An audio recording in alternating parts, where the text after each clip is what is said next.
अगर आप भी आईपीओज में पैसा लगा लगा करके थक चुके हो, अप्लाई कर करके थक चुके हो और आपको आईपीओ का अलॉटमेंट नहीं होता है, तो ये वीडियो आपके लिए है। वीडियो को स्टार्ट करते हैं। मेरा नाम है विकास मीणा, आप देख रहे हैं डीमैट डाइट। तो गाइज, आईपीओ में अलॉटमेंट का जो प्रोसेस है वो बिल्कुल लॉटरी सिस्टम की तरह है। जैसे लॉटरी में आप टिकट खरीदते हैं, फिर रिजल्ट आने का वेट करते हैं, लॉटरी आने पर कोई एक ही बंदा जीतता है। उसी तरीके से आईपीओ में भी आप सबसे पहले एप्लीकेशन करते हैं, आपका फंड ब्लॉक हो जाता है। उसके बाद जैसे ही आईपीओ का प्राइस ओपन होता है, जैसे लिस्टिंग होती है शेयर की, तो अगर शेयर जो है वो लिस्टिंग प्राइस से ऊपर होता है तो प्रॉफिट सिर्फ उन लोगों को ही होता है जिनको आईपीओ में शेयर अलॉट हुए हैं। अब ये जो लोगों के शेयर अलॉट होते हैं, ये 50% से कम ही ऐसे लोग होते हैं जिनको शेयर मिल पाता है। लेकिन अगर कोई ऐसे मेथड की हम बात करें जहां पर आप जितने भी शेयर खरीदना चाहेंगे उतने शेयर आप खरीद सकते हैं, यानी कि कोई लॉट की कंडीशन भी नहीं है, और जो प्रॉफिट है उसके होने के चांसेस भी आईपीओ के बराबर ही है, या इनफैक्ट आईपीओ से ज़्यादा प्रॉफिट भी आप अर्न कर सकते हैं, और उन्हीं शेयर के अंदर जिन शेयर में आईपीओज आने वाले हैं।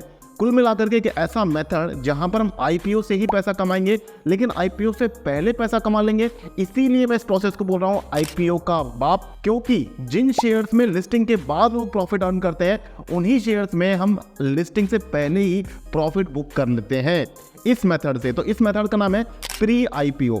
अब प्री आईपीओ को समझने के लिए आपको समझना पड़ेगा कि कोई कंपनी जो है वो किस तरीके से बनती है, किस तरीके से फॉर्मेशन होता है। तो सबसे पहले मान लीजिए कुछ दोस्त लोग मिलकर के कंपनी स्टार्ट करते हैं, तो वो खुद अपनी जेब से पैसा डालते हैं। मान लीजिए 3 लोग दोस्तों ने मिलकर के कोई कंपनी स्टार्ट करी, उन्होंने अपना पैसा डाला। अब पैसा डालने के बाद जब उन्होंने स्टार्टिंग में पैसा डाल दिया, तो वहां पर वो जो पैसा है उनको प्रमोटर कैपिटल बोलते हैं। अब उसी टाइम से कंपनी के शेयर जो है वो बनना स्टार्ट हो जाते हैं, यानी कि आप जब कोई कंपनी बनती है तभी से आप उस कंपनी के शेयर्स को खरीद सकते हो। उन शेयर्स को बोलते हैं अनलिस्टेड शेयर्स। अब उन अनलिस्टेड शेयर्स को, क्योंकि वो एक्सचेंज पर लिस्टेड नहीं है, अभी वो लिस्टिंग नहीं हुई है उस कंपनी की, इसलिए उन्हें अलग मार्केट से खरीदना पड़ेगा। आप एक्सचेंज से, एनएससी बीएससी से आपके जो नॉर्मल डीमैट अकाउंट है, रेगुलर डीमैट अकाउंट, उनसे जाकर के नहीं खरीद सकते हैं। इसके लिए अलग मार्केट होता है, अलग ब्रोकर्स होते हैं। तो वहां से, यानी कि कंपनी बनने से ही उसके शेयर जो है वो मिलना स्टार्ट हो जाते हैं, आप उन्हें खरीद सकते हैं। आपको बस वहां पर सेलर मिलना चाहिए। लेकिन प्री आईपीओ क्या है? प्री आईपीओ से थोड़ी सी एडवांस स्टेज है।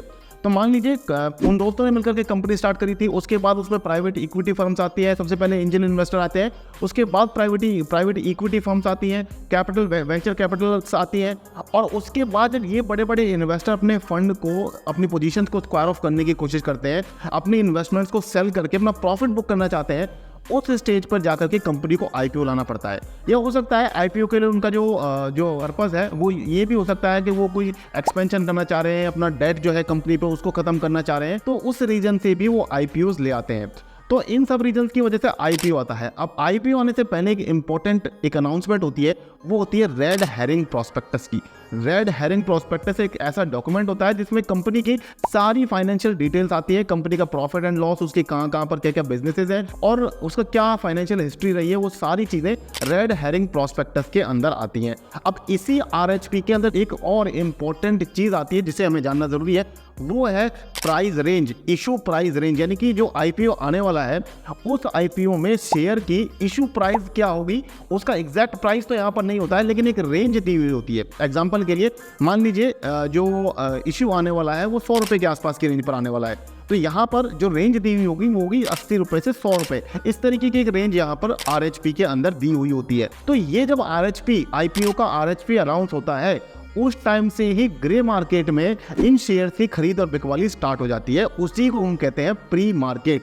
अब इस प्री मार्केट का आप कैसे बेनिफिट उठा सकते हैं, कैसे आपको बेनिफिट उठाना है, प्रोसेस क्या है, क्या इसमें रिस्क है, ये सब हम डिटेल से डिस्कस करते हैं। तो सबसे पहले हम ये जान लेते हैं कि प्री आईपीओ में प्रॉफिट किस तरीके से होता है। तो मान लेते हैं आरएचपी के अंदर जो इशू प्राइस की रेंज दे रखी है वो 80 to 100 रुपीज के बीच में दे रखी है। अब अगर इस कंपनी की फाइनेंशियल कंडीशन अच्छी है, जो कि आरएचपी में ही बता दिया जाता है, तो मार्केट के जो एक्सपर्ट्स हैं वो इन कंडीशंस को रीड करते हैं, फाइनेंशियल्स को रीड करते हैं, और उनको लगता है कि अगर ये शेयर जो है आगे चल के फ्यूचर में अच्छा कर सकता है, तो उस कंपनी के शेयर के लिए, उस कंपनी के आईपीओ से पहले ही लोग जो भी प्राइस आने वाला है उस प्राइस से ज्यादा पैसा देने के लिए तैयार हो जाते हैं। मान लेते हैं अगर लिस्टिंग 100 रुपीज पर होने वाली है, तो यहाँ पर प्री आईपीओ में ही इसका जो रेट है वो 120 रुपये, 130 रुपये चला जाता है, क्योंकि फाइनेंशियल्स अच्छे हैं और मार्केट को ये उम्मीद है कि ये कंपनी फ्यूचर में अच्छा करेगी। और इस चीज को ही हम ग्रे मार्केट प्रीमियम भी बोलते हैं। यानी कि अगर 100 रुपये पर लिस्टिंग होने वाली है और ग्रे मार्केट में 120 रुपये पर चल रहा है भाव, तो 20 रुपये का वहाँ पर प्रीमियम हो गया, ग्रे मार्केट प्रीमियम GMP। तो अब यहाँ पर क्या होगा कि अगर आप प्री मार्केट में इस शेयर को खरीद लेते हो 120 रुपये में, और मान लीजिए कि इस शेयर की जो लिस्टिंग है वो 100 रुपये पर होनी थी, लेकिन 50% के प्रॉफिट पर 150 रुपये पर ये शेयर लिस्ट होता है, तो आपने 120 रुपये पर लिया था और आप अगर 150 रुपये से पहले भी इसे बेच देंगे तो भी आप वहाँ पर अच्छा खासा प्रॉफिट बुक कर सकते हैं। अब यहाँ पर छोड़ करके मत जाइएगा, बहुत इंपॉर्टेंट एक रिस्क है इसका जो आपको समझना जरूरी है, क्योंकि इस शेयर को अगर आप बाद में बेचेंगे तो आपको यहाँ पर लॉस होने का भी चांसेस है। अब यहाँ पर इतना ही जानना आपके लिए जरूरी नहीं है, पूरी इन्फॉर्मेशन आप लेके जाइएगा, क्योंकि अगर आप बीच में वीडियो को छोड़ देंगे तो आपका लॉस हो सकता है, आप प्रॉब्लम में पड़ सकते हो, क्योंकि प्री मार्केट IPO में एक बहुत ही बड़ा मेजर रिस्क भी है जो हम अभी समझने वाले हैं। तो देखिए, प्री IPO के लिए आपको जो रिक्वायरमेंट है वो सबसे पहले एक डीमेट अकाउंट आपको चाहिए होता है, क्योंकि जब आप इन शेयर्स को खरीदेंगे तो ये शेयर बाकायदा आपके डीमेट अकाउंट में ही आते हैं। अब यहाँ पर इसके अलावा आपको एक ब्रोकर चाहिए होता है, क्योंकि प्री IPO में जब आप शेयर खरीदते हैं तो रेगुलर आपके डीमेट अकाउंट जो है आप स्टॉक जीरोधा, एंजल वन वगैरह उनके थ्रू आप नहीं खरीद पाएंगे।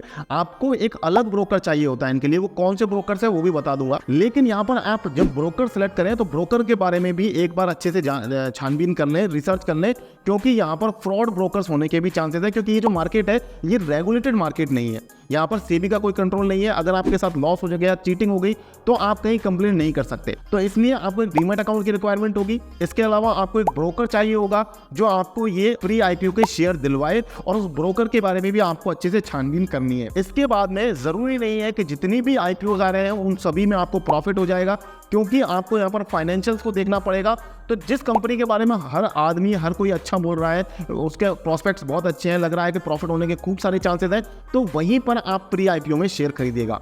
इसके अलावा एक सबसे बड़ा रिस्क जो आ जाता है प्री IPO का, वो ये आ जाता है कि यहाँ पर अगर आप प्री IPO में शेयर खरीदते हैं तो आपको प्री IPO में ही सेल करना पड़ेगा।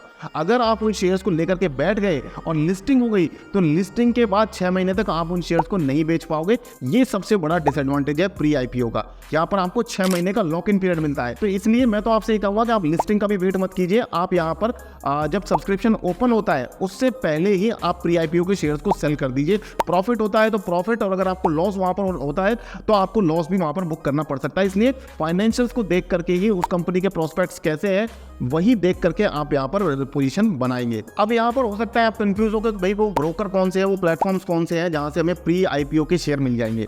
तो इसके लिए मैं आपको 2 नाम बता रहा हूँ। हालांकि इसके अलावा आप गूगल पर सर्च करेंगे तो आपको और भी कई सारे नाम मिल जाएंगे, लेकिन ये 2 नाम मेरे को थोड़े ट्रस्टवर्दी लगते हैं, इनके बारे में काफ़ी डेटा भी अवेलेबल है। तो इनके नाम है प्लानीफाई और अनलिस्टेड जोन। तो ये 2 प्लेटफॉर्म थे, आपको गूगल पर सर्च करेंगे तो आपको वहाँ पर मिल जाएंगे, इनके कॉन्टैक्ट नंबर भी मिल जाएंगे। तो जा करके आप वहाँ पर इनसे प्री IPO शेयर खरीद सकते हैं, बट थोड़ा सा केयरफुल जरूर रहिएगा।